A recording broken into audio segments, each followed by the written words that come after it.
आज हम लोग शुरू करने जा रहे हैं अपने क्लास 10th के साइंस में चैप्टर नंबर 3। चैप्टर का नाम है मेटल्स एंड नॉन मेटल्स। और ये चैप्टर जो आपका मेटल्स एंड नॉन मेटल्स है ये केमिस्ट्री के अंदर आता है। ठीक है, पहला, दूसरा और तीसरा ये तीनों का तीनों हमारा चैप्टर केमिस्ट्री का ही है बेसिकली। और चौथा वाला भी जो है वो भी हमारा केमिस्ट्री का ही है। पांचवा वाला भी केमिस्ट्री ही है, लेकिन इस बार सिलेबस से एक चैप्टर उसमें से हट गया है, तो कोई बात नहीं, उसको आप छोड़ सकते हैं, लेकिन बता देंगे, वो क्लास में बताते चलेंगे। लेकिन यहाँ पे हम लोग आज शुरुआत करने जा रहे हैं अपने क्लास 10th के चैप्टर नंबर 3 साइंस से।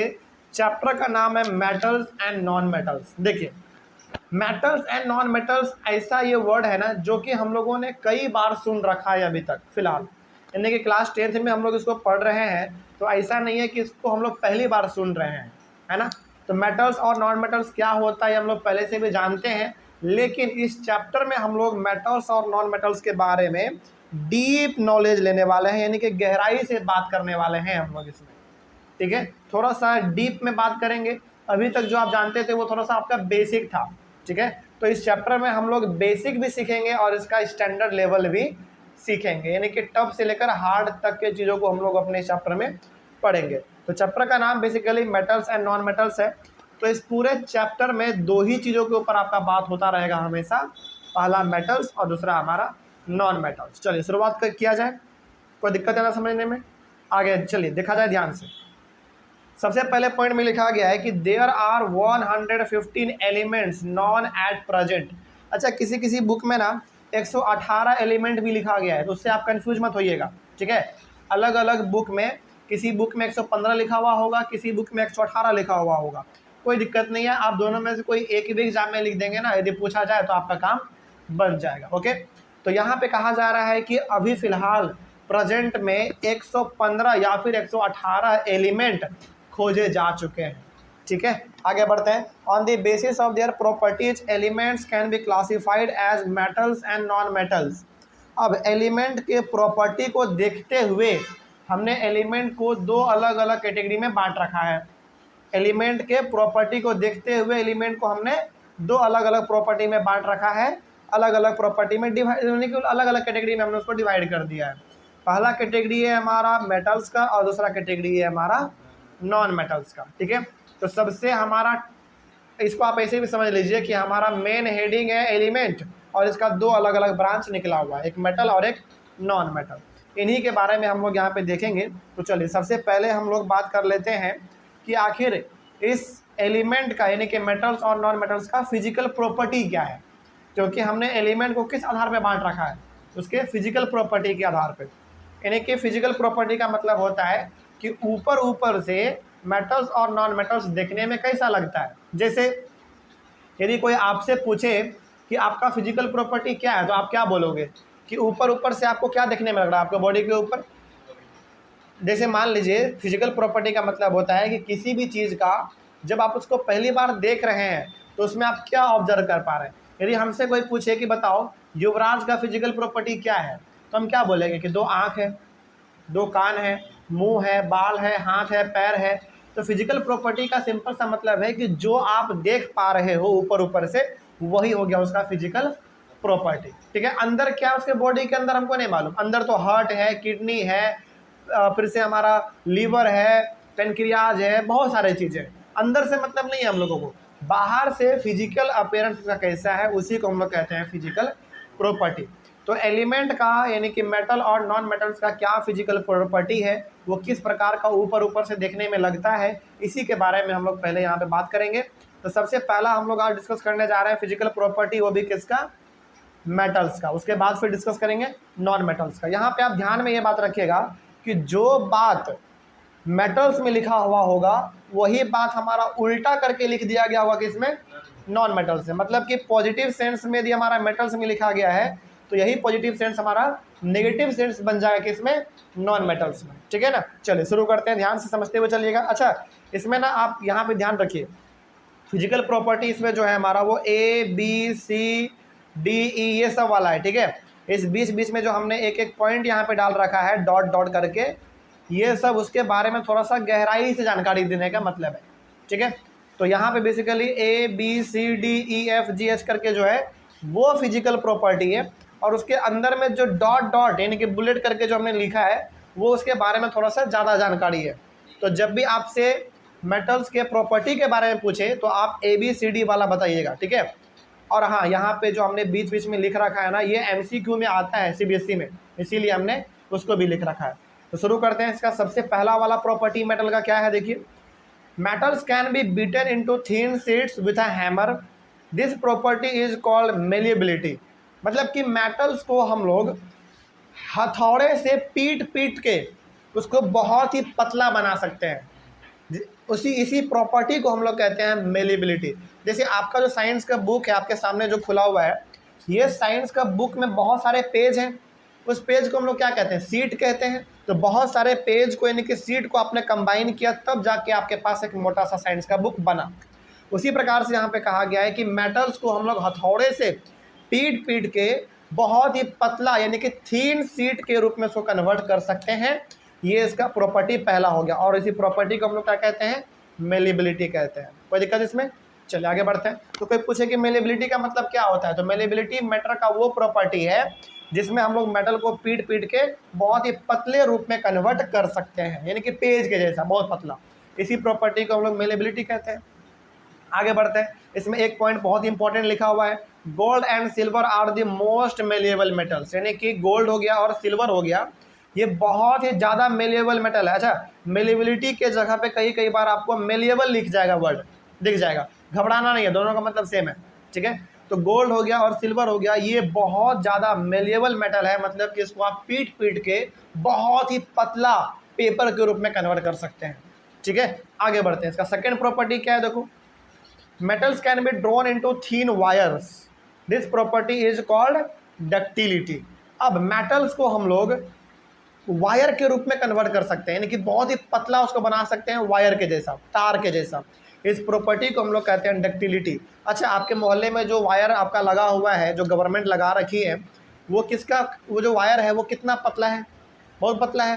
तो वो किसका, वो क्या बता रहा है आपको, वो डक्टिलिटी को बता रहा है। मतलब कि मेटल को हम लोग पीट पीट के बहुत ही पतले वायर के रूप में कन्वर्ट कर सकते हैं।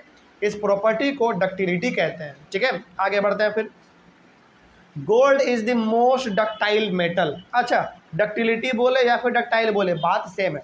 Gold is the most ductile metal. देखो, गोल्ड ना बहुत ही ज़्यादा डक्टाइल है, मतलब कि गोल्ड को हम लोग पीट पीट के बहुत ही पतले वायर के रूप में कन्वर्ट कर सकते हैं। अगला वाला जो पॉइंट है ना लिखा हुआ जो है, उसको आप सुनेंगे तो आप दंग रह जाएंगे। क्या लिखा हुआ देखिए, a wire of about 2 kilometre length can be drawn from 1 gram of gold. सोचो, 1 ग्राम आप समझते हो कितना होता है, मतलब कि जो आप एक डेयरी मिल्क का जो चॉकलेट खाते हो आप, उस चॉकलेट का जो पैकेट होता है उसका आप वजन नापोगे ना तो वो 1 ग्राम होता है। कितना हल्का होता है डेयरी मिल्क का एक पैकेट छोटा सा, वो 1 ग्राम का है।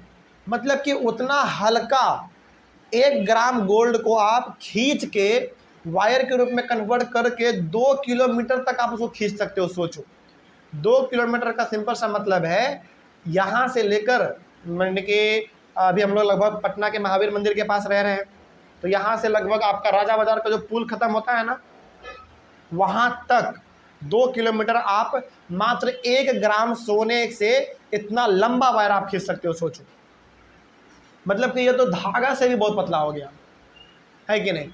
चलिए आगे बढ़ते हैं फिर, क्योंकि यदि आप 2 किलोमीटर के धागा को लपेट के वजन तोलेंगे तो ऑब्वियस ही बात है वो कुछ ग्राम में आएगा, 100 ग्राम हो सकता है, 150 ग्राम हो सकता है, लेकिन यहाँ पे मात्र 1 ग्राम का बात हुआ है। तो सबसे ज़्यादा डक्टाइल मेटल हमारा कौन सा हुआ, गोल्ड हुआ। मतलब कि 1 ग्राम गोल्ड को आप वायर के रूप में कन्वर्ट कर सकते हैं, वो भी 2 किलोमीटर तक का लेंथ में, ठीक है। चलिए आगे बढ़ते हैं फिर। उसके बाद थर्ड प्रॉपर्टी है इसका, metals are good conductors of heat and electricity. यानी कि मेटल जो है हीट और इलेक्ट्रिसिटी दोनों को कंडक्ट करता है। हीट और इलेक्ट्रिसिटी दोनों हमारा पास हो सकता है मेटल से, और होता भी है, ठीक है। आगे बढ़ते हैं फिर। Silver and copper are the best conductors of heat and electricity. तो सिल्वर हो गया, कॉपर हो गया, ये ना हीट और इलेक्ट्रिसिटी का बहुत ही अच्छा कंडक्टर होता है। अच्छा, अब आपके मन में सवाल नहीं आया कि सर यदि सिल्वर और कॉपर हीट और इलेक्ट्रिसिटी का बहुत अच्छा कंडक्टर होता है। तो हमारे मोहल्ले में जो वायरिंग किया गया है गवर्नमेंट के द्वारा, वो फिर एल्यूमिनियम का वायर क्यों उसमें इस्तेमाल किया गया है? मतलब कि वो जो आप नंगा तार देखते हो ना पोल पोल के ऊपर, वो एल्यूमिनियम वायर है। लेकिन अभी तुरंत आपने यहाँ पे क्या पढ़ा कि सिल्वर और कॉपर इलेक्ट्रिसिटी का अच्छा कंडक्टर होता है। तो फिर क्यों नहीं इस्तेमाल किया गया वहाँ पे सिल्वर और कॉपर का, एल्यूमिनियम का इस्तेमाल क्यों किया गया? इसके पीछे ना बहुत अच्छा गवर्नमेंट ने दिमाग लगाया है। मालूम है क्या? देखिए, सिल्वर और कॉपर जो है ना थोड़ा सा महंगा होता है, और कॉपर और एल्यूमिनियम बहुत सस्ता होता है। तो यदि हम लोग एल्यूमिनियम का इस्तेमाल ना करके सिल्वर और कॉपर का इस्तेमाल करते, तो बहुत सारे इंडिया में ऐसे इलेक्ट्रिक पाइप है जहाँ पे बिजली पास नहीं होता है। तो लोग क्या करते, उसको वहाँ से उठाते हैं, मार्केट में जाके बेच देते, पैसा कमा लेते वो, क्योंकि सिल्वर और कॉपर बहुत महंगा होता है, इस बात को आप याद रखिए। लेकिन एल्यूमिनियम मार्केट में आप जाएंगे ना तो कोई पूछता नहीं है। मतलब कि एल्यूमिनियम आप लेके जाओ, कोई जल्दी लेना भी नहीं पसंद करता है, क्योंकि एल्यूमिनियम का ज़्यादातर इस्तेमाल वो जानता ही नहीं है, और एल्यूमिनियम थोड़ा सा सस्ता भी होता है। इसीलिए गवर्नमेंट ने सोचा कि भैया ये इंडिया है, यहाँ पे एल्यूमिनियम का इस्तेमाल करना ज़्यादा अच्छा रहेगा। कॉपर और सिल्वर का किए तो क्या पता कि रातों रात यहाँ पे क्या हो जाए, पूरा वायर ही गायब हो जाए। और ये हो भी सकता है, मालूम है क्यों? क्योंकि हाल ही फिलहाल का खबर है, बिहार में कोई ज़िला है शायद, बिहार का ही बात है, हमारे ही बिहार का बात है, जिला हमको याद नहीं आ रहा है। वहाँ पे क्या हुआ ना, पूरा का पूरा एक टावर ही ख़त्म कर दिया। मतलब टावर, कौन सा टावर, जिसमें कि आपका जो वो नेटवर्क आता है ना, नेटवर्क फ़ोन में, वो टावर ही गायब कर दिया। कैसे? घर पे आया, मतलब कि बिल्डिंग के ऊपर टावर लगा हुआ था, आया, घर वाले को कहा कि हम फलाने कंपनी से आए हुए हैं, ये टावर का अब यहाँ पे ज़रूरत नहीं है, उसको खोलना है। अब घर वाले को क्या पता, भाई मासूम लोग हैं, पूरा एकदम ड्रेस पहन के आया था, उनको लगा कि हाँ कंपनी वाला ही होगा, खोल लिया, चुरा के चला गया। अब पता नहीं कौन लोग थे वो। तो इंडिया में ये चीज़ हो सकता है, इसीलिए सरकार ने सोचा कि नहीं, सिल्वर और कॉपर का इस्तेमाल ना किया जाए। लेकिन हाँ, एल्यूमिनियम के भी इलेक्ट्रिसिटी को कंडक्ट करता है, लेकिन इतना अच्छा कंडक्टर नहीं है एल्यूमिनियम जितना कि सिल्वर और कॉपर है। कोई दिक्कत इसमें? चलिए आगे बढ़ते हैं फिर हम लोग। Lead and mercury are comparatively poor conductors of heat and electricity. लेकिन जो हमारा लीड है और जो मरकरी है, ये इलेक्ट्रिसिटी का पुअर कंडक्टर है और हीट का भी, यानी कि एक जल्दी कंडक्ट नहीं करता है। तो ये जो बीच बीच में हमने पॉइंट लिखे हैं ना, ये बहुत इंपॉर्टेंट है, ये एमसीक्यू टाइप में आ जाता है, इसीलिए हमने लिख रखा है। लेकिन जब भी आपसे केवल प्रॉपर्टी पूछे तो आप ABCD वाला बस बताइएगा, ठीक है। आगे बढ़ते हैं फिर। उसके बाद the wires that carry current in our homes have a coating of polyvinyl chloride, यानी कि PVC, और रबर लाइक मटेरियल। अच्छा, आपने कभी गौर किया है, आपके घर में जो वायरिंग लगा हुआ है, उस वायर के ऊपर ना एक रबर लाइक स्ट्रक्चर लपेटा हुआ है, जिसको हम लोग टच भी कर लेते हैं तो करंट नहीं लगता है। क्यों? ऐसा क्यों? हाँ, रबर का रहता है, और रबर क्या होता है, इलेक्ट्रिसिटी का पुअर कंडक्टर होता है। इसीलिए हम लोगों को शॉक ना लगे, करंट ना लगे, इसीलिए उसके ऊपर वो वायरिंग के ऊपर वो प्लास्टिक लपेट देता है। और वो किस चीज़ का होता है? पॉलीविनाइल क्लोराइड का होता है, बेसिकली बना हुआ, यानी कि PVC। आपने प्रचार में भी सुना होगा, एड में, PVC पाइप, मतलब कि वो पाइप जिसमें जरा सा भी आपको करंट लगने का खतरा नहीं है, ठीक है। चलिए आगे बढ़ते हैं फिर आगे। अब चौथा नंबर इसका क्या है, प्रॉपर्टी। मेटल्स आर लस्ट्रस और शाइनी। मेटल क्या होते हैं? लस्ट्रस होते हैं, नहीं कि शाइनी होते हैं, मतलब कि मेटल थोड़ा सा चमकीला होता है, ठीक है। आगे लस्ट्रस बोलो या फिर शाइनी बोलो, बात सेम है। Metals are generally hard. Metals generally hard होते हैं, बहुत ही टाइट होते हैं वो। Metals are solid at room temperature. Room temperature का मतलब हो गया कि आपके रूम का जो नॉर्मल टेम्परेचर रहता है ना ही आप पंखा चलाओ, ना ही AC, ना ही कूलर, कुछ मत चलाओ, तो जो नॉर्मल टेम्परेचर है आपके रूम का, उस टेम्परेचर पे मेटल किस रूप में पाए जाएंगे? सॉलिड पाए जाएंगे। ऐसा नहीं कि आपने आयरन को अपने रूम में रखा और वो पिघल गया, ऐसा नहीं होता है। मतलब कि आपके रूम टेम्परेचर पे किसी भी मेटल को आप रखो तो वो सॉलिड ही रहेगा, ठीक है। आगे बढ़ते हैं फिर। Metals have high melting and boiling point. Metal का मेल्टिंग और बॉइलिंग पॉइंट दोनों हाई होता है। अच्छा, मेल्टिंग और बॉइलिंग पॉइंट का मतलब क्या समझते हैं आप? मेल्टिंग का मतलब हो गया सॉलिड से लिक्विड में कन्वर्ट करना, और बॉइलिंग का मतलब हो गया लिक्विड से गैस में कन्वर्ट करना। तो यदि आप मेटल को मेल्ट करना चाहते हैं या फिर बॉयल करना चाहते हैं तो आपको बहुत ज़्यादा हीट देने की आवश्यकता पड़ेगी। तो इसका मतलब हो गया कि मेटल का जो बॉइलिंग और मेल्टिंग पॉइंट है वो बहुत ही हाई होता है। इसीलिए आप देखते होंगे कि जब आयरन को पिघलाया जाता है तो कितना ज़्यादा उसको हीट दिया जाता है है ना, क्योंकि उसका मेल्टिंग और बॉइलिंग पॉइंट दोनों बहुत ज़्यादा है। आगे फिर metals are sonorous, that is metals make sound when hit with an object. Metals sonorous होते हैं, मतलब कि जब आप मेटल को पीटते हो ना किसी भी चीज़ से तो वो एक साउंड प्रोड्यूस करता है वो, ठीक है, इसी को हम लोग कहते हैं सोनोरस। आगे बढ़ते हैं। Metals usually have a silver और ग्रे कलर। 99% मेटल्स का जो कलर होता है वो या तो सिल्वर होगा या तो कलर होगा, सॉरी ग्रे होगा, ठीक है, इस बात को आप याद रखिएगा।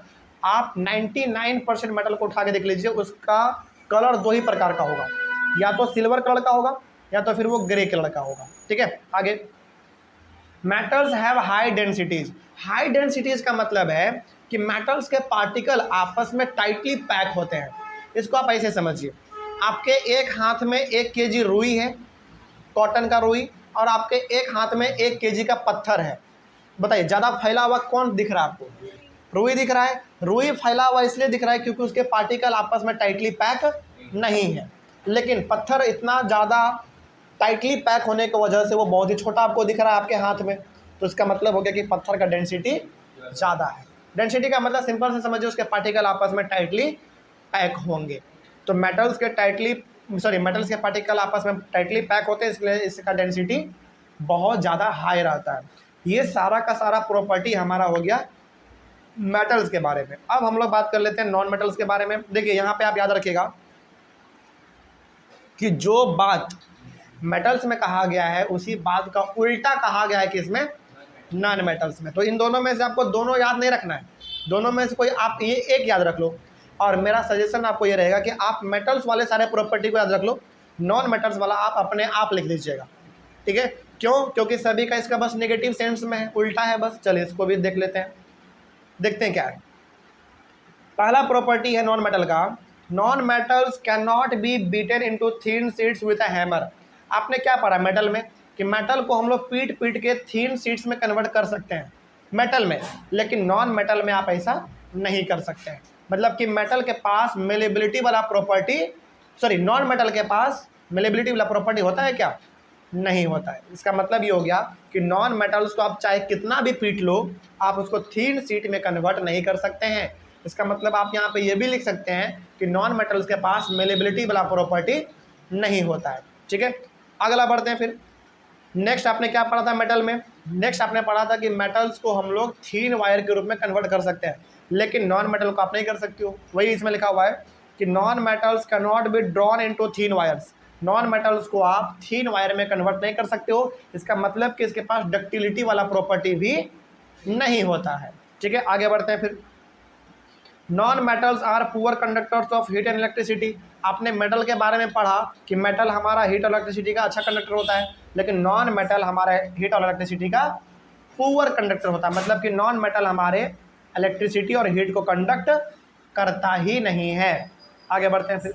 Non metals are not lustrous और शाइनी। देख रहे हो, हर एक बात मेटल का इसमें उल्टा लिखा गया है। नॉन मेटल ना ही लस्ट्रस होगा ना ही शाइनी होगा, मतलब कि ये चमकीला उतना नहीं होता, ये शाइन नहीं करता है। उसके बाद non metals are generally soft. Non metals generally कैसे पाए जाएंगे? सॉफ्ट पाए जाएंगे, लेकिन मेटल कैसा था हमारा?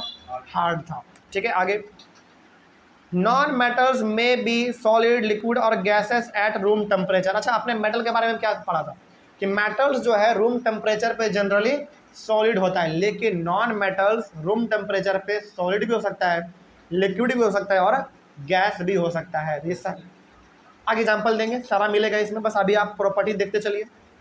इसमें एग्जाम्पल आ गया आपका मरकरी का आ जाएगा, फिर से आपका इसमें आयरन का आ जाएगा, ठीक है। सारा प्रॉपर्टी आपको पहले प्रॉपर्टी पढ़ते हैं और आगे चल के हम लोग सभी का एग्जाम्पल भी लेके चलेंगे। आगे बढ़ते हैं फिर। उसके बाद है non metals have comparatively low melting and boiling point. Non metal का मेल्टिंग और बॉइलिंग पॉइंट कम होता है किसके कंपैरिजन में? मेटल से कंपैरिजन में। आगे non metals are not sonorous, that is non metals does not make sound when hit with an object. इसका मतलब ये हो गया कि जब हम लोग नॉन मेटल को पीटते हैं तो किसी प्रकार का साउंड बाहर नहीं निकलता है। इसका मतलब कि इसके पास सोनोरस वाला भी प्रॉपर्टी नहीं है, ठीक है। आगे नॉन मेटल्स में have different colours. Non metals का जो कलर है वो अलग अलग हो सकता है, लेकिन आपने मेटल में क्या पढ़ा था कि मेटल्स का जनरली कलर कैसा होता है? या तो सिल्वर या तो ग्रे। या तो सिल्वर या तो ग्रे। लेकिन नॉन मेटल्स का जो कलर है वो अलग अलग कलर हो सकता है, यानी कि नॉन मेटल्स अलग अलग कलर में पाए जाते हैं, red, blue, pink, yellow, white, इस प्रकार का हो सकता है। आगे, non metals have low densities, इसका डेंसिटी क्या होगा, बहुत ही कम होगा, मतलब कि इसके पार्टिकल आपस में टाइटली पैक नहीं होते हैं। तो ये हमारा मेटल्स और नॉन मेटल्स के बारे में फिजिकल प्रॉपर्टी हुआ। फिजिकल प्रॉपर्टी का मतलब कि ऊपर ऊपर से देखने में ये सब कैसा लगता है, इसका क्या खासियत है, कोई दिक्कत इसमें, पहले बताइए इसमें कोई दिक्कत यहाँ समझने में। चलिए आगे बढ़ते हैं फिर। अभी तक आपने फिलहाल मेटल्स और नॉन मेटल्स में फिजिकल प्रॉपर्टी देखा आपने, एक तरीके से आप कह सकते हैं कि दोनों में डिफरेंस क्या, आपने ये भी देख लिया। लेकिन अब ना मेटल्स और नॉन मेटल्स में कुछ एक्सेप्शन है, चलिए इसको भी देख लेते हैं। और ये एक्सेप्शन आप ध्यान से सुनिएगा, ठीक है, क्योंकि एक्सेप्शन पूछेगा ही पूछेगा, समझिए ध्यान से। एक्सेप्शन का मतलब है कि जो प्रॉपर्टी आपने मेटल में पढ़ा उसमें से कुछ बात कुछ मेटल के साथ लागू नहीं होता है, यही हम लोग पढ़ते हैं किसमें, एक्सेप्शन में पढ़ते हैं, ठीक है ना। चलिए इसको हम लोग यहाँ पे डिस्कस कर लेते हैं, क्या है एक्सेप्शन।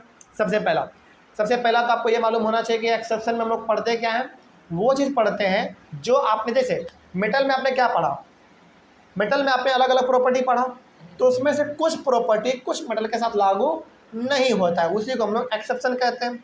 तो एक्सेप्शन हमारा मेटल्स में भी है और नॉन मेटल्स में भी है। चलिए देख लेते हैं क्या है, एक एक करके देखते हैं, ठीक है। सबसे पहला देखिए क्या है, metals are solid at room temperature except mercury. आपने मेटल में क्या पढ़ा कि मेटल जो है रूम टेम्परेचर पे सॉलिड होता है, लेकिन एक मेटल को छोड़ के, कौन सा, मरकरी को छोड़ के। इसका मतलब हो गया कि मरकरी रूम टेम्परेचर में कैसा होता है, लिक्विड होता है। अच्छा, बहुत सारे लोग ना मरकरी का मतलब वो मरकरी देखते हैं जो आपके ऊपर में ट्यूबलाइट जल रहा है, नहीं, वो मरकरी नहीं है, ये मरकरी केमिकल वाला होता है, याद रखिएगा इस बात को। क्योंकि पिछले वाले सेशन में जब हमने मेटल ये मरकरी के बारे में जिक्र किया ना, तो बच्चे पीछे देखने लगे जो मरकरी लगा हुआ है ट्यूबलाइट, नहीं, मरकरी वो नहीं है, मरकरी हमारा यहाँ पे एक मेटल है, ठीक है। चलिए आगे बढ़ते हैं फिर।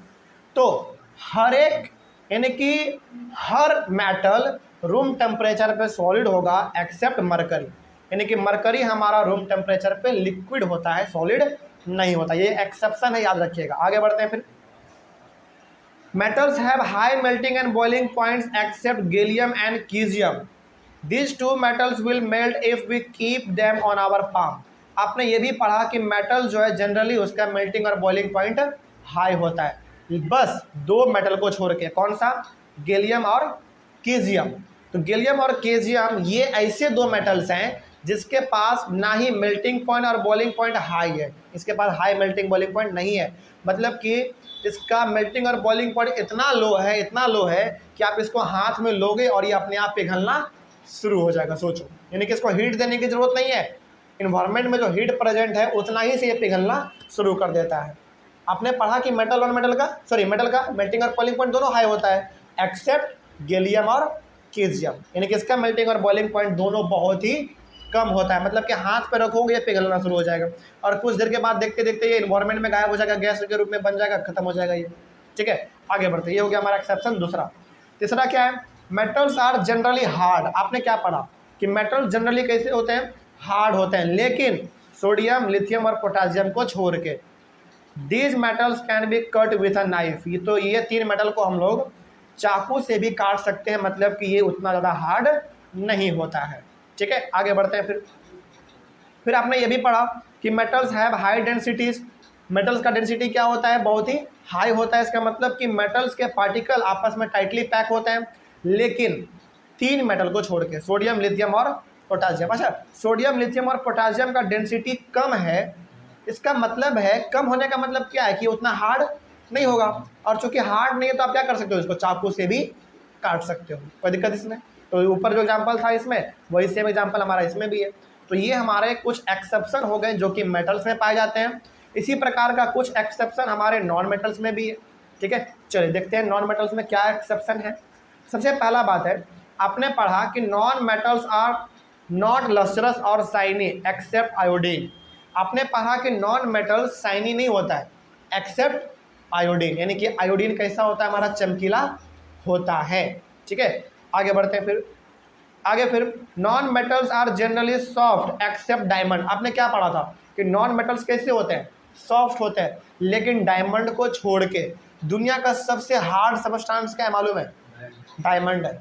लेकिन क्या है, एक नॉन मेटल है। सोचो, आपने पढ़ा कि नॉन मेटल सॉफ्ट होते हैं, लेकिन क्या हर नॉन मेटल नहीं, 99% जो हमारे नॉन मेटल है वो सॉफ्ट होंगे, लेकिन कुछ को छोड़ के, और उसमें हमारे कुछ में कौन आएंगे, डायमंड आएंगे।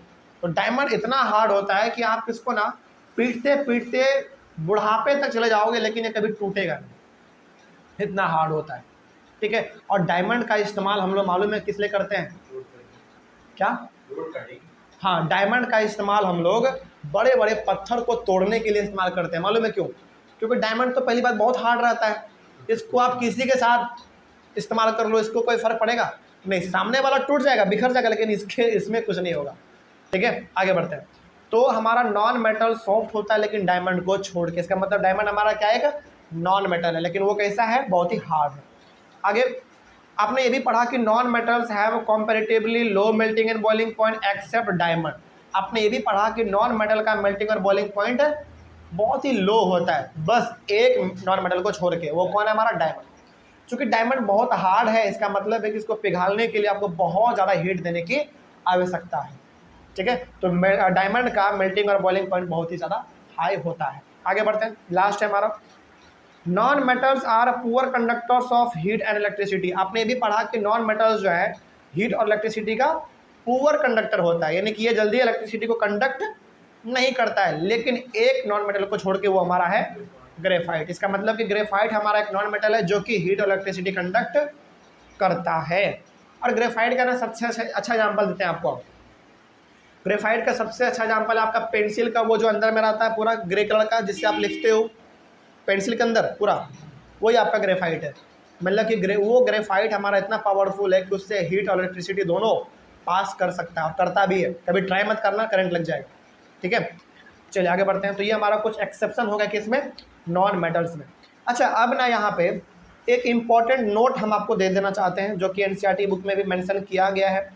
क्या नोट है, देखिए, कहा गया इसमें, most metals produce basic oxides when dissolve in water. मतलब क्या हुआ इसका, इसका मतलब हो गया कि 99% मेटल को जब आप पानी में मिलाते हो तो क्या बन जाता है, ये बेसिक ऑक्साइड बना लेता है। ये भी समझ में नहीं आया तो आप सिंपली ये याद रखना कि in other word most metals are basic in nature. चलो ऊपर वाला पॉइंट, चलो मान लो कि आपको समझ में नहीं आया, उसको गोली मारो। अब आप केवल ये समझ लीजिए कि मोस्ट मेटल्स किस नेचर के होते हैं, बेसिक नेचर के होते हैं। अब आपने एसिड और बेस सॉल्ट आपने चैप्टर पढ़ लिया है, तो अब आपके लिए बेसिक नेचर समझना आसान हो रहा होगा, कोई दिक्कत इसमें। तो जो हमारे मेटल्स होते हैं वो जनरली बेसिक नेचर का होता है। ठीक है, उसी प्रकार से हमारा उल्टा हो जाएगा किसके साथ, नॉन मेटल के साथ। तो नॉन मेटल्स कैसे नेचर के होंगे, एसिडिक नेचर के होंगे। ये इंपॉर्टेंट नोट था, इसको आप याद रखिएगा। कभी कभार एमसीक्यू में पूछ लिया जाएगा कि मेटल्स हमारे किस नेचर के होते हैं और नॉन मेटल्स हमारे किस नेचर के होते हैं। अब तो कोई दिक्कत नहीं इसमें। चलो आगे बढ़ते हैं फिर। तो ये कुछ जनरल सी बातें हो गई हमारी मेटल्स के बारे में, नॉन मेटल्स के बारे में, उसके एक्सेप्शन के बारे में, और यहाँ पे हमने एक इम्पॉर्टेंट नोट भी देख लिया कि आखिर मेटल किस नेचर का होगा और नॉन मेटल किस नेचर का होगा।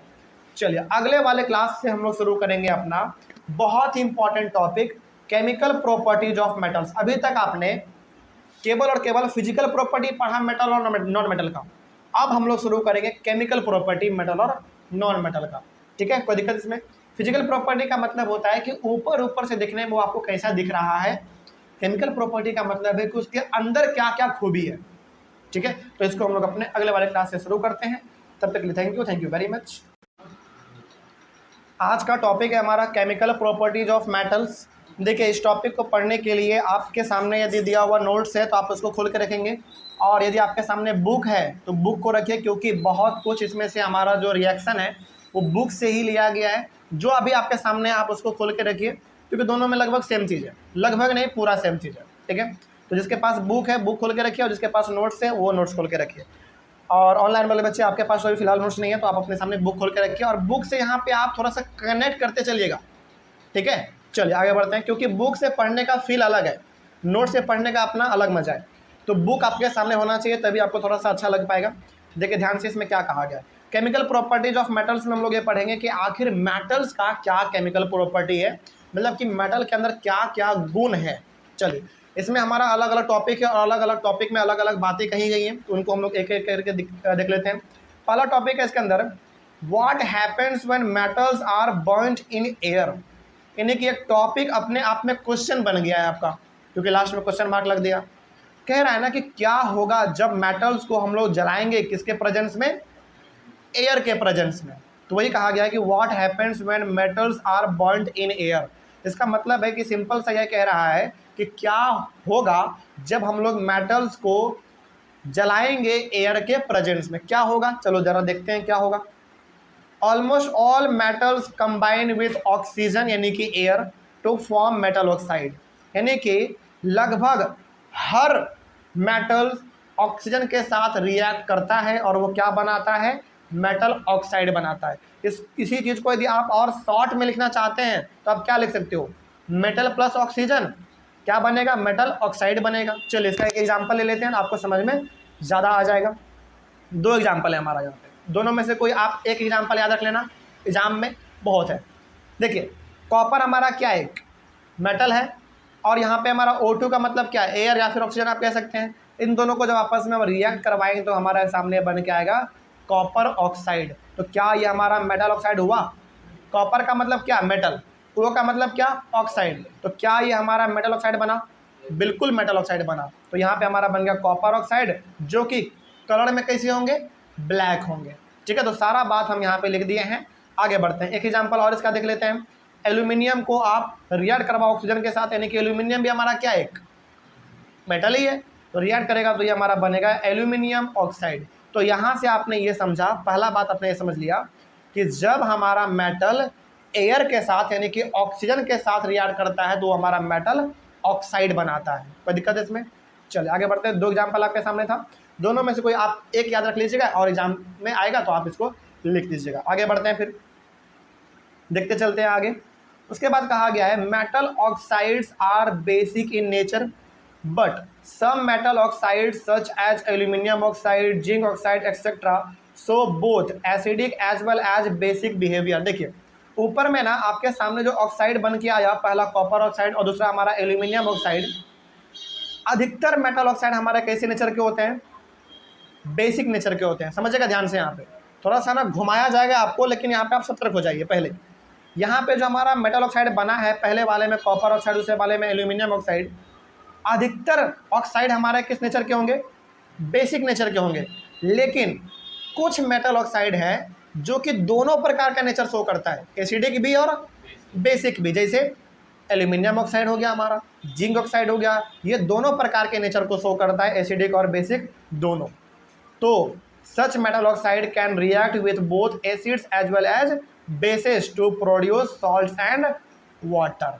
तो यहाँ पे कहा यह जा रहा है कि जो मेटल ऑक्साइड दोनों प्रकार का नेचर शो करेगा, यानी कि एसिड वाला भी और बेस वाला भी, वो एसिड और बेस दोनों के साथ रिएक्ट कर सकता है ना। और अब यहाँ पे आप याद कीजिए अपना चैप्टर नंबर 2, जब एसिड और बेस आपस में रिएक्ट करता है तो क्या बनता है, सोल्ट और वाटर बनता है। तो वही बात यहाँ पे कहा गया था कि कुछ मेटल ऑक्साइड हमारे पास है जो कि एसिडिक नेचर और बेसिक नेचर दोनों शो करता है। अब चूंकि दोनों शो कर रहा है तो दोनों आपस में कभी यदि रिएक्ट कर गया तो क्या बनेगा, सॉल्ट और वाटर बनेगा। बेसिकली वो एसिड और बेस ही तो रिएक्ट कर रहा है ना, तो सॉल्ट और वाटर बनेगा।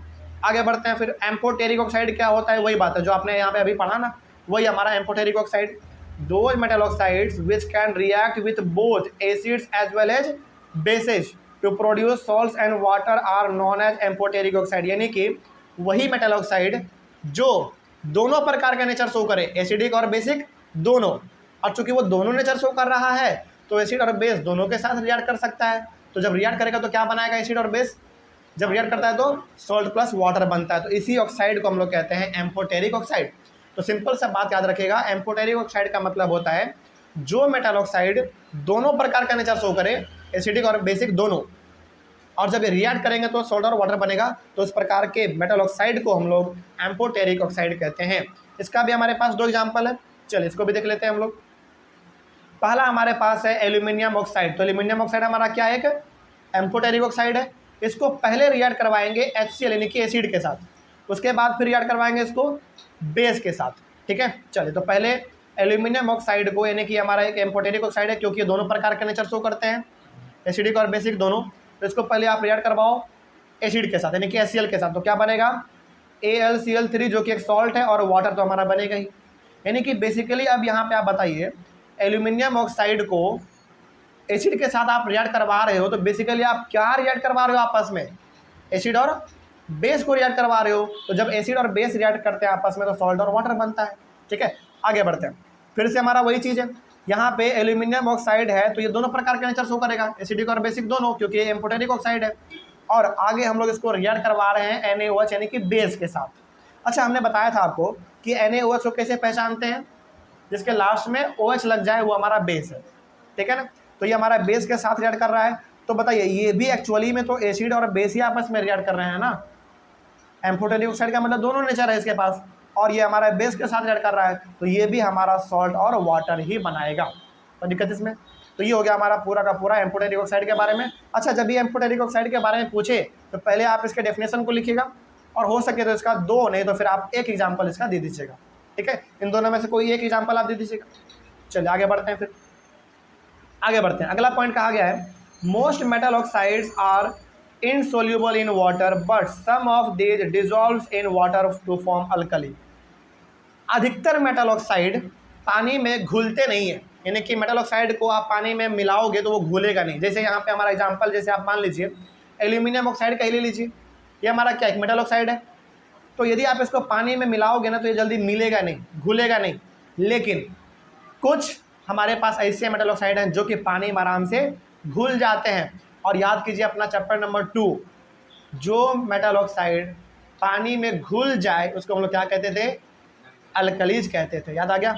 और चैप्टर नंबर 2 में भी हमने सेम डेफिनेशन लिखा था अल्कली का, और चैप्टर नंबर 3 में भी हमने अल्कली का सेम डेफिनेशन लिखा है, आप चाहे तो मिला भी सकते हैं। ठीक है, सेम डेफिनेशन लिखने का मेरा मकसद यहाँ पे है कि आपको कन्फ्यूज ना किया जाए।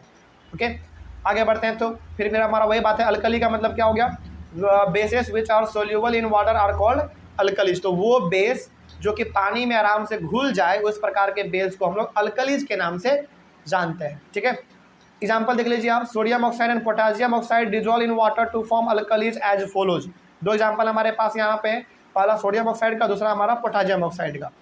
तो ये दोनों का दोनों हम लोग पानी में जिसको मिलाएंगे सोडियम ऑक्साइड को वाटर के साथ, तो ये हमारा NaOH बनेगा, और ये पूरी तरीके से पानी में घुल जाएगा, तो ये हमारा क्या कहलाएगा, अल्कली कहलाएगा, क्योंकि पानी में घुल गई।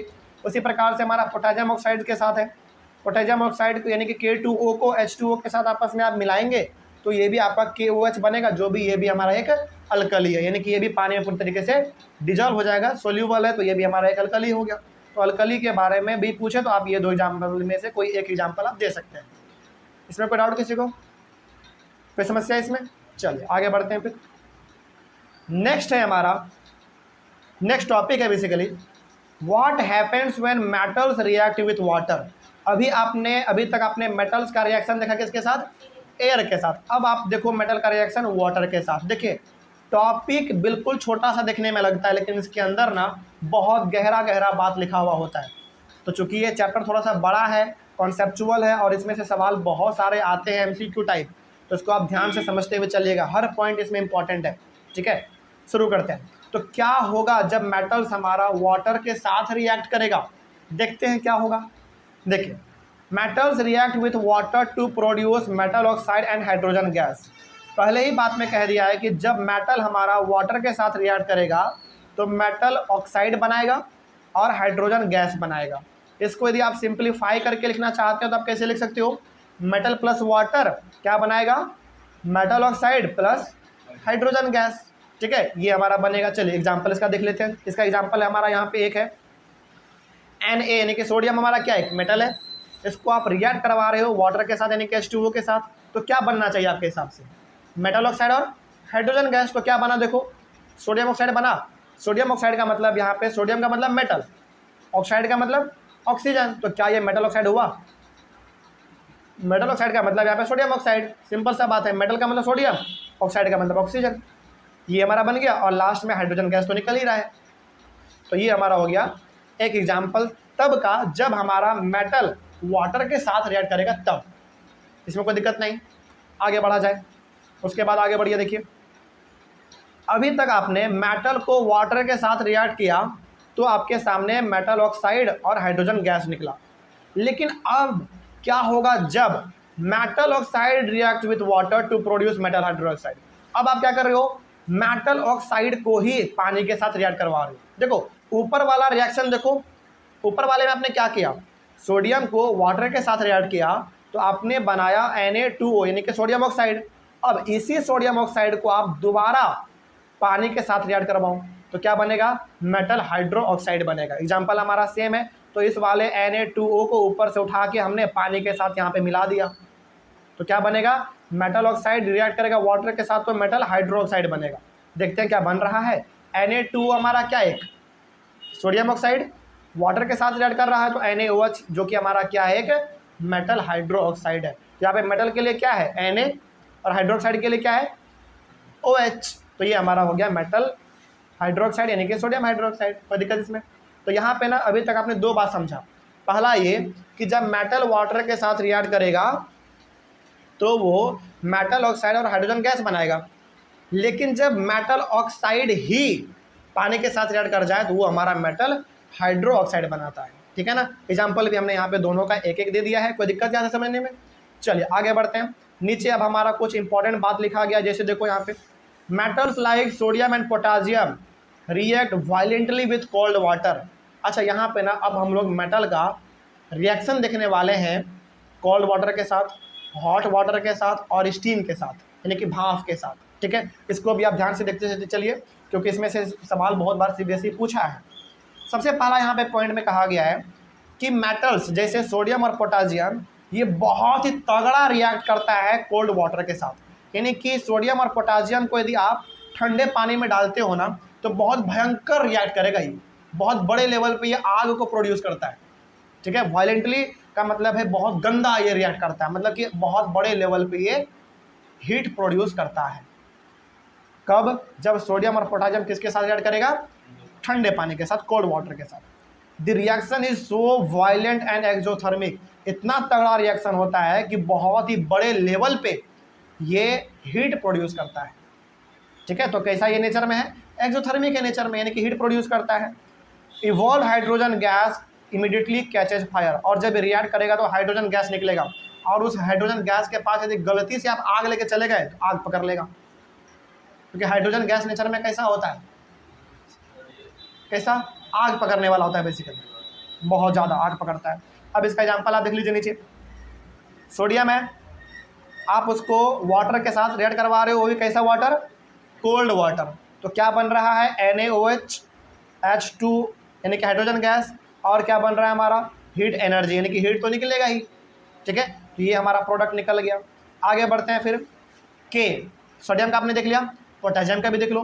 पोटेशियम को अभी आप कोल्ड वाटर के साथ रिएक्ट करवाओ, क्या बनेगा, KOH बनेगा, H2 यानी कि हाइड्रोजन गैस निकलेगा और हीट एनर्जी तो निकलेगा ही निकलेगा।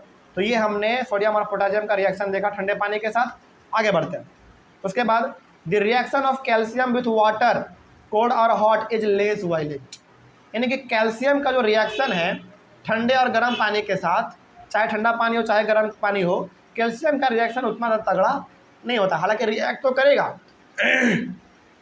रिएक्ट तो करेगा, लेकिन उतना तगड़ा रिएक्शन नहीं होता जितना तगड़ा सोडियम और पोटेशियम में होता है। ठीक है, हालांकि यहाँ भी हीट एनर्जी बाहर निकलेगा लेकिन उतना नहीं निकलता है। ठीक है, आगे बढ़ते हैं। इसमें और क्या कहा गया देखो, the heat evolve is not sufficient for the hydrogen gas to catch fire, इतना ज़्यादा इसमें हीट नहीं होता है कि वो हाइड्रोजन गैस आग को पकड़ ले, इतना ज़्यादा वो तगड़ा नहीं होता। देखो यहाँ पे ना कैल्शियम जो है ठंडे और गर्म पानी के साथ रिएक्ट करता है लेकिन उतना ज़्यादा तगड़ा रिएक्ट नहीं करता है, और चूँकि उतना ज़्यादा तगड़ा रिएक्ट करता भी नहीं है तो हाइड्रोजन गैस जो निकलेगा इसमें वो जल्दी आग भी नहीं पकड़ पाएगा।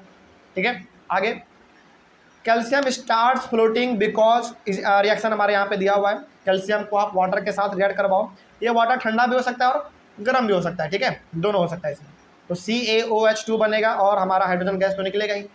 आगे एक पॉइंट इसमें लिखा गया है, calcium starts floating because the bubbles of hydrogen gas formed stick to the surface of the calcium. अच्छा, आप यहाँ पे आप ये समझो, आप इमेजिन करो कि आपके सामने ना एक गिलास रखा हुआ है, ठीक है। उस गिलास में आपके सामने ठंडा या फिर गर्म पानी कुछ भी रखा हुआ है, चलो मान लो ठंडा ही पानी। आपके सामने गिलास है, उस गिलास में, गिलास ट्रांसपेरेंट गिलास है, शीशा वाला गिलास है, उस गिलास में ठंडा पानी है। उस ठंडे पानी में आपने कैल्शियम मिलाया, ठीक है। रिएक्ट तो किया, हाइड्रोजन गैस भी निकला, लेकिन आप ग्लास को टच करोगे उतना ज़्यादा गर्म महसूस नहीं होगा।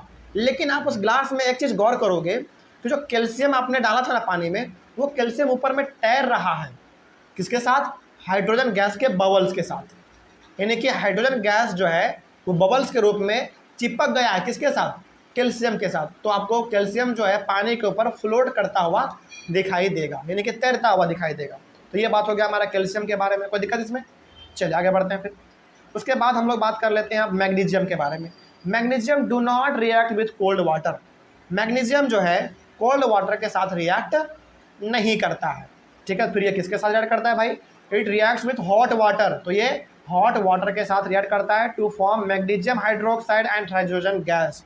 तो जब मैग्नीशियम कोल्ड वाटर के साथ रिएक्ट ना करके हॉट वाटर के साथ जब रिएक्ट करेगा तो क्या बनाएगा? मैग्नीशियम हाइड्रोक्साइड और हाइड्रोजन गैस बनाएगा। एग्जाम्पल आपके सामने है नीचे में। Mg को आप रिएक्ट करवा रहे हो, वाटर वो भी कैसा? गर्म पानी, ठीक है, हॉट वाटर। तो MgOH का होल 2 बनेगा और H2 बनेगा, हाइड्रोजन गैस। कोई दिक्कत इसमें? चलिए इसके बारे में भी कुछ बातें लिखी गई है नीचे।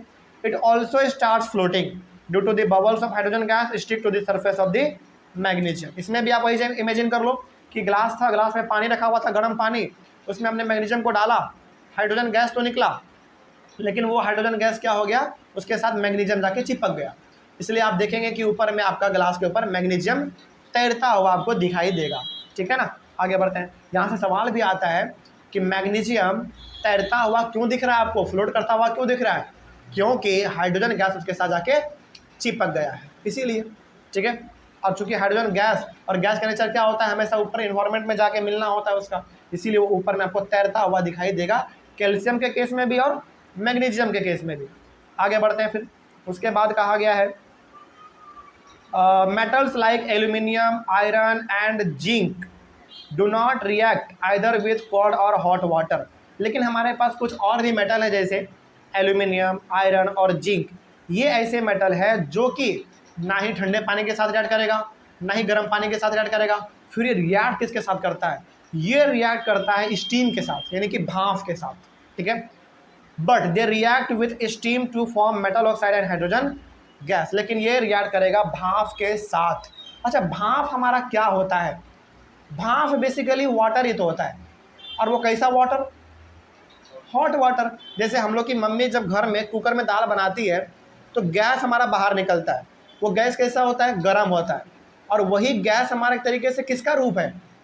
वाटर का रूप है। तो बेसिकली हम लोग यहाँ पे कह सकते हैं कि ये मेटल्स जैसे हमारा एल्यूमिनियम, आयरन और जिंक जो है ठंडे और गर्म पानी के साथ रिएक्ट ना करके बल्कि गर्म भाप के साथ ये रिएक्ट करता है। क्या बनाएगा फिर? मेटल ऑक्साइड और हाइड्रोजन गैस बनाएगा। एग्जाम्पल देख लीजिए, नीचे है आपके सामने एग्जाम्पल, एल्यूमिनियम और आयरन का है। इसी प्रकार से आप जिंक का अपने से भी लिख सकते हैं, ठीक है। एल्यूमिनियम को आप रिएक्ट करवा रहे हो H2O के साथ, यानी कि स्टीम के साथ, तो Al2O3 यानी कि एल्यूमिनियम ऑक्साइड और आपका हाइड्रोजन गैस बनेगा। उसी प्रकार से आयरन के साथ है, आयरन को आप रिएक्ट करवा रहे हो स्टीम के साथ, तो Fe3O4 और H2O बनेगा, सॉरी H2 बनेगा केवल, हाइड्रोजन गैस, ठीक है। कोई दिक्कत इसमें? चलिए आगे बढ़ते हैं। एक लास्ट में पॉइंट लिखा हुआ जो कि बहुत इंपॉर्टेंट है, metals like lead, copper, silver and gold do not react with water at all. तो लीड, कॉपर, सिल्वर और गोल्ड, ये चार ऐसे मेटल हैं जो कि किसी के साथ रिएक्ट करता ही नहीं है। चाहे वो गर्म पानी हो, ठंडा पानी हो, चाहे भाप हो, किसी के साथ भी ये रिएक्ट नहीं करता है। इस बात को आप ध्यान में रखिएगा, ठीक है। तो इसमें ना हम यहाँ पे एक बात और बता देना चाहते हैं आपको क्लास ओवर करने से पहले, ये चैप्टर ना कॉन्सेप्चुअल है, बहुत कुछ इसमें आपको याद रखना पड़ेगा, ठीक है। तभी जाके आपका ये चैप्टर तगड़ा तैयारी समझा जाएगा, बहुत अच्छा तैयारी। तो अगला वाला टॉपिक है हमारा what happens when metals react with acids. इसको हम लोग अपने अगले वाले क्लास में कवर करते हैं। तब तक के लिए थैंक यू वेरी मच। आज का हमारा टॉपिक है what happens when metals react with acids. देखिए यहाँ पे कहा जा रहा है कि क्या होगा जब मेटल्स हमारा एसिड के साथ रिएक्ट करेगा। देखिए पिछले वाले दो क्लासों में हम लोगों ने मेटल का रिएक्शन एयर के साथ देख लिया, मेटल का रिएक्शन हमने वाटर के साथ भी देख लिया, अब मेटल का रिएक्शन हम लोग देखने जा रहे हैं एसिड के साथ। अच्छा एक बात बताइए आप सबसे पहले यहाँ पे हमको कि मेटल रिएक्ट करने जा रहा है एसिड के साथ, इसका मतलब क्या हुआ? इसका मतलब हुआ कि बेस और एसिड दोनों आपस में रिएक्ट करने जा रहा है, क्योंकि हमने आपको सबसे पहले वाले क्लास में बताया था कि मेटल हमारे किस नेचर का होता है? बेसिक नेचर का होता है। तो इसका मतलब हो गया कि यदि हम मेटल को एसिड के साथ रिएक्ट करवा रहे हैं, इसका मतलब कि एसिड को बेस के साथ रिएक्ट करवा रहे हैं, क्योंकि मेटल हमारा किस नेचर का होता है? बेसिक नेचर का होता है। तो वही बात यहाँ पे कहा गया है कि the reaction of a metal with an acid can be summarised as acid plus metal, salt plus hydrogen gas. और याद कीजिए, देखिए इस टॉपिक के बारे में ना आपने डिटेल स्टडी किया है आपने चैप्टर नंबर 2 में। चैप्टर नंबर 2 में आपने क्या पढ़ा था? चैप्टर नंबर 2 में आपने पढ़ा था कि जब हमारा मेटल एसिड के साथ रिएक्ट करेगा तो सॉल्ट और हाइड्रोजन गैस बनाएगा। तो वही बात चैप्टर नंबर 3 में रिपीट कर दिया गया है। पहले ध्यान से सुनिए इसको, वही बात चैप्टर नंबर 2 का चैप्टर नंबर 3 में रिपीट कर दिया गया है। तो वही बात यहाँ पे कहा गया है कि मेटल्स जब एसिड के साथ रिएक्ट करेगा तो क्या क्या बनाएगा।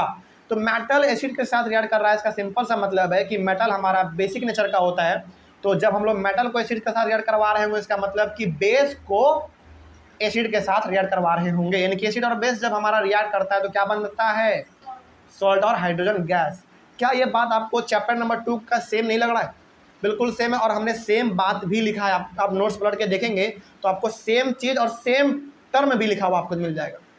तो हमने सोचा कि जब वही बात कहा गया है तो क्यों ना चैप्टर नंबर 2 का ही बात यहाँ पे दोबारा लिख दिया जाए, ठीक है ना। तो जब हमारा मेटल एसिड के साथ रिएक्ट करेगा, बेसिकली वो एसिड और बेस आपस में रिएक्ट कर रहा होगा और सॉल्ट और हाइड्रोजन गैस बनेगा, ठीक है। एग्जांपल देख लीजिए, हमारा यहाँ पे H2SO4 हमारा एक एसिड है और Zn यानी कि जिंक हमारा एक मेटल है। तो ये मेटल हमारा किस नेचर का है? बेस नेचर का है, और ये हमारा एसिड तो है ही। तो एसिड और बेस जब आपस में रिएक्ट करेंगे तो सॉल्ट और हाइड्रोजन गैस बनेगा। सॉल्ट हमारा ZnSO4 है और H2 हमारा हाइड्रोजन गैस है। कोई दिक्कत इसमें? तो ये वाला भी हमारा खत्म हो गया। अच्छा, इस टॉपिक के बारे में यदि आपको और गहराई से समझना है ना, तो आपके पास नोट्स है, और ऑनलाइन वाले बच्चे तो चैप्टर नंबर 2 का हमारा अपलोड वीडियो किया हुआ है, उसमें आप जाके पढ़िए। चैप्टर नंबर 2 में आपको एक टॉपिक मिलेगा कि जब एसिड और बेस आपस में रिएक्ट करता है तो क्या होता है, और इसी को हम लोग क्या कहते थे मालूम है? Neutralisation reaction. दोनों एक दूसरे के इफेक्ट को नलीफाई कर देता है, मतलब दोनों एक दूसरे के इफेक्ट को खत्म कर देता है, इसीलिए इसका नाम है न्यूट्रलाइजेशन रिएक्शन। चलिए इसके लिए इतना काफ़ी रहने देते हैं। और पढ़ना हो तो आप चैप्टर नंबर 2 का नोट्स खोल के पढ़ लीजिए। दोनों में बात सेम है, बस टर्म बदल दिया है। वहाँ पे हम लोग पढ़ते थे डायरेक्ट एसिड और बेस आपस में रिएक्ट कर रहे थे, यहाँ पे मेटल और एसिड आपस में रिएक्ट कर रहे हैं। बात तो वही है ना। चलिए आगे बढ़ते हैं फिर, क्योंकि मेटल हमारा बेसिक नेचर का होता है। आगे नेक्स्ट टॉपिक है हमारा, how do metals react with solutions of other metal salts. How do metals react with solutions of other metal salts. देखो इस टॉपिक को ना पढ़ने से ज़्यादा अच्छा है कि आप चैप्टर नंबर 1 का डिस्प्लेसमेंट रिएक्शन याद कर लो, बस बात खत्म, वही चीज़ है। समझ में आ रहा है बात?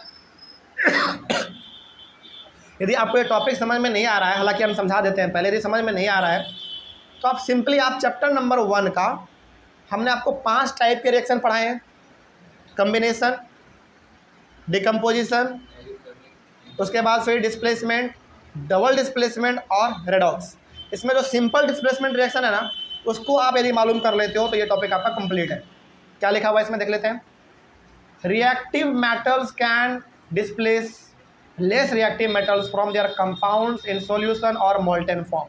कहने का मतलब वही है कि जो ज़्यादा रिएक्टिव मेटल होगा वो कम रिएक्टिव मेटल को वहाँ से हटा देगा और खुद जाकर उसके साथ ज्वाइन कर जाएगा, ठीक है। एग्जाम्पल आपके नीचे है, उसको देंगे तो और समझ में आ जाएगा। एग्जाम्पल इसका और देखिए, it is simple and easy if metal A displaces from metal B, sorry, if it is simple and easy if metal A displaces metal B from its solution then metal A is more reactive than metal B. इसका मतलब हो गया कि यदि metal a metal B को हटा दे रहा है उसके सॉल्यूशन में से और वो खुद जाकर उसके साथ ज्वाइन कर जा रहा है, इसका मतलब कि मेटल ए ज़्यादा पावरफुल है किससे? मेटल बी से। एग्जाम्पल, हालांकि इसको और आप समराइज करके लिखना चाहते हो तो कैसे लिखोगे? Metal A plus salt solution of B. इसमें जो हमारा बी है इसको ये क्या कर देगा? हटा देगा और खुद जाकर उसके साथ ज्वाइन कर जाएगा। तो क्या बनेगा? Salt solution of A plus metal B. ये भी नहीं समझ में आया, कोई बात नहीं, छोड़ दो इसको, एग्जाम्पल देख लो। या फिर आप इसको और गहराई से समझना चाहते हो तो चैप्टर नंबर 1 का डिस्प्लेसमेंट रिएक्शन पढ़ लो, बात खत्म। ठीक है ना। देखिए एग्जांपल साफ है हमारा यहाँ पे, Fe प्लस CuSO4 है, क्या बन गया हमारा FeSO4 प्लस Cu बन गया। इसका मतलब है कि इसमें Fe ज़्यादा पावरफुल है किससे, कॉपर से, Cu से। तो कॉपर को इन्होंने साइड हटाया और खुद इसके साथ जाके ज्वाइन कर गया, यही हमारा कहलाता है डिस्प्लेसमेंट रिएक्शन। वो भी कौन सा डिस्प्लेसमेंट, सिंपल डिस्प्लेसमेंट रिएक्शन, क्योंकि डबल भी होता है, इसमें हमको डबल का मतलब नहीं है, हमको यहाँ पे मतलब है सिंपल डिस्प्लेसमेंट रिएक्शन से, इसमें भी कोई दिक्कत नहीं होना चाहिए। अब चलिए वाला भी टॉपिक खत्म हुआ। उसके बाद हमारा आता है द रिएक्टिविटी सीरीज। ये क्या होता है, देखिए the reactivity series is a list of metals arranged in the order of their decreasing activities. Basically इसमें ना होता क्या है ना कि जो ज़्यादा रिएक्टिव मेटल है उसको हम लोग टॉप में रखते हैं और जो सबसे कम रिएक्टिव वाला होता है उसको हम लोग सबसे नीचे रखते हैं। जैसे यहाँ पे हमारा टेबल बना हुआ है और ये सेम टेबल आपके एनसीईआरटी बुक में भी गिवन है, तो उसको आप याद कर लीजिएगा। देखिए पोटासियम, सोडियम, कैल्शियम, मैग्नीशियम, इसमें जो हमारा पोटासियम है वो सबसे ज़्यादा रिएक्टिव है, उसके नीचे हमारा सोडियम उससे कम रिएक्टिव, कैल्शियम उससे भी कम रिएक्टिव, मैग्नीशियम उससे भी कम रिएक्टिव।